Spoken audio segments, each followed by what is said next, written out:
جیسے بیٹے اولاد نرینہ ہوتے ہیں، ایسے ہی بیٹیاں اولاد نگینہ ہوتی ہیں، اور بڑے قسمت والے وہ لوگ ہیں جنہیں یہ نگینے نصیب ہوتے ہیں۔ اگر پسند کا سوٹ نہ ملے تو عید نہیں مناتی، اور ناپسند انسان کے ساتھ ساری زندگی گزار دیتی ہیں۔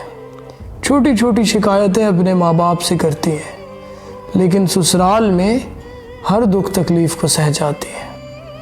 میکے میں ایک مسکراہٹ سے اپنے سارے درد چھپا لیتی ہیں، اور جب ڈرتی ہے تو ایک چھپکلی سے ڈر جاتی ہے، اور جب لڑتی ہے تو ساری دنیا سے لڑ جاتی ہے۔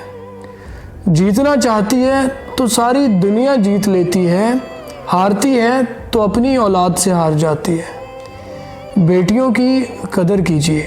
میں نے سنا ہے جن کی بیٹیاں نہیں ہوتی ان کے میت سناٹوں میں اٹھا لیے جاتے ہیں۔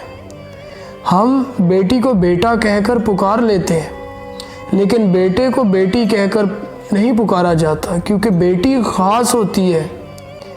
وہ وقت پڑنے پر بیٹا بن کر دکھاتی ہے، کبھی والدین کی عزت کے لیے آٹے میں آنسو گھونٹتی ہے، اور کبھی گھر کی بقا کے لیے مرد بن کر شانہ بشانہ چلتی ہے۔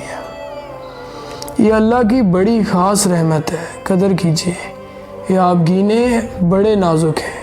بیٹیاں تو اندھیروں میں اجالوں کے چراغ کی مانند ہوتی ہیں۔ بیٹیوں سے خوف نہیں، ان کے مقدر سے خوف آتا ہے، اور بیٹیاں کھیلتے کھیلتے نہ جانے کب اتنی بڑی ہو جاتی ہیں، نظروں سے اوجھل ہو جاتی ہیں، اور پھر نصیب کا کھیل شروع ہو جاتا ہے۔ بیٹیاں بڑی ہوں یا چھوٹی، ماں باپ کے ہر درد کو محسوس کرتی ہیں۔ یہ بیٹیاں بڑی نایاب ہیں، یہ آپ گینے بڑے نازک ہیں۔ لوگ کہتے ہیں یار بہت بڑا مسئلہ ہو گیا ہے۔ میں ان سے ہمیشہ ایک بات کہتا ہوں کہ آپ کتنے بڑے ہو۔ یاد رکھیے، یہ دیکھنا ہے کہ آپ اپنی پرابلم سے کتنے بڑے ہو، اپنے مسئلے سے کتنے بڑے ہو۔ آپ خود کو بڑا بناتے ہو کہاں سے؟ یہاں سے۔ تو کیا ہوتا ہے؟ پرابلم خود ہی چھوٹی ہو جاتی ہے، اور اگر پرابلم بڑی ہے تو مطلب آپ چھوٹے ہو، اور آپ نے خود کو بڑا بنانا ہے۔ کیسے؟ حوصلے کو بڑھا کر، ہمت کو بڑھا کر، سمجھ بوجھ کو بڑھا کر۔